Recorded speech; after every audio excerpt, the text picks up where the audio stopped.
Bonsoir à tous. Et que Dieu vous bénisse. Et votre église est vraiment merveilleuse. Alléluia. Et j'ai vu, quand je suis rentré, vous savez, quand les chants ont commencé, et je me suis senti dans mon église. En vérité, j'ai senti une liberté, j'ai senti la présence de Dieu. C'est une église vivante. Amen.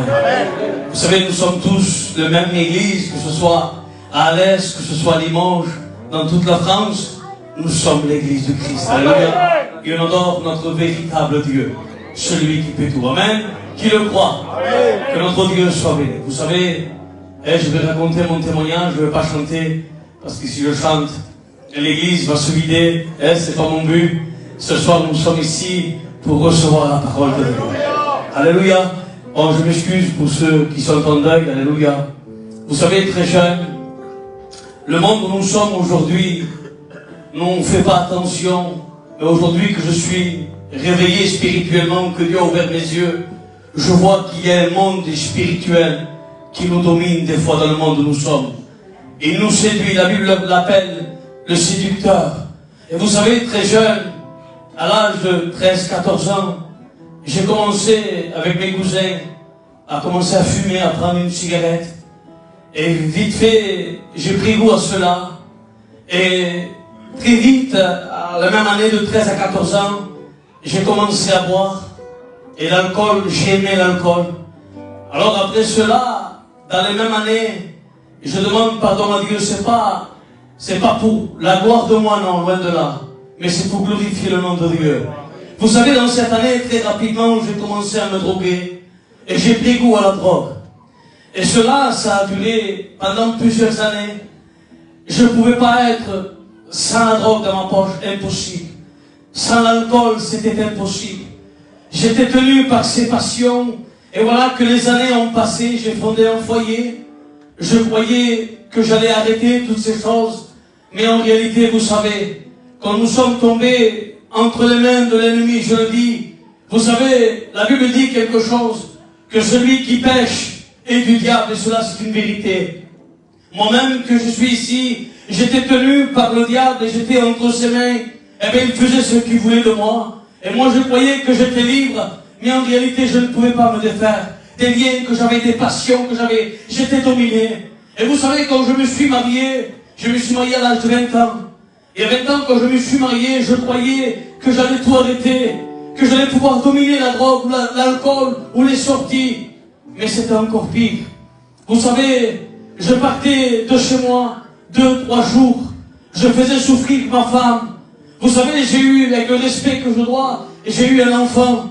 Et dès la naissance de mon fils, je ne l'ai pas vu grandir.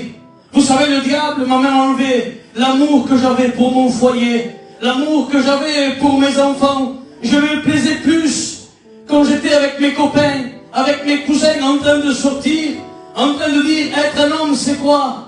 C'est de partir de sa maison, de son foyer, pendant 2-3 jours, de se mettre avec l'alcool, de sortir dans les boîtes de nuit, dans les bars. Ça, c'est être un homme. Tu rentres dans ta maison et ta femme ne parle pas. C'était ça pour moi la vérité. Mais en fait, j'étais trompé complètement. Mais moi, je ne le savais pas. Et les années ont passé. Et ma compagne était en train de souffrir chaque jour. Et l'ennemi ne s'est pas arrêté là. Vous savez, dans le monde où nous sommes aujourd'hui, nous ne sommes jamais rassasiés. Que ce soit la cigarette ne m'a pas rassasié. Que ce soit l'alcool ne m'a pas rassasié. J'en voulais toujours plus. Et je voulais découvrir plus ce que le monde pouvait me donner. Et vous savez, à un moment donné, je le dis à ma honte, j'ai commencé à prendre la drogue dure. Et cela pendant plusieurs années. Et vous savez, après je n'avais plus de respect pour ma femme.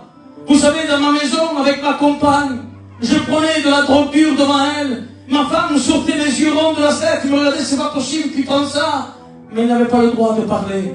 Parce que c'était moi qui dirigeais. C'était moi qui étais quelqu'un. Et vous savez, je faisais souffrir mon entourage, ma famille était dans la souffrance. Mais vous savez, la Bible dit quelque chose. La Bible déclare que Jésus est venu pour le pécheur. Amen. Il est venu chercher celui qui ne pouvait pas. La Bible dit que quand le malheureux crie, l'Éternel l'entend et l'en délivre. Alléluia. Ce Dieu tout-puissant, vous savez ce que j'ai fait? J'ai commencé à me tourner vers Dieu et j'ai commencé à dire, Seigneur, à partir d'aujourd'hui, Je ne veux plus servir ce monde, Seigneur, mais je veux te servir à toi.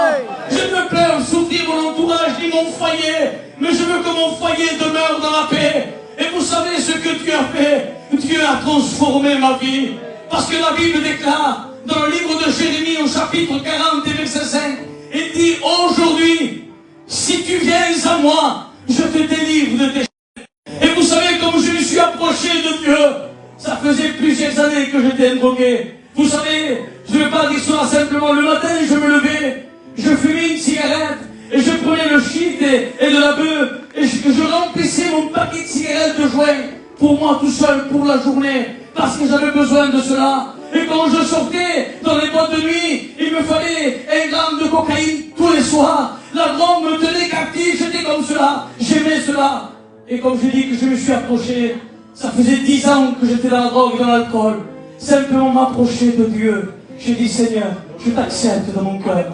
Et vous savez ce qu'il a fait? D'un pécheur, il a fait un séducteur de Dieu. Aujourd'hui, je peux te dire quelque chose.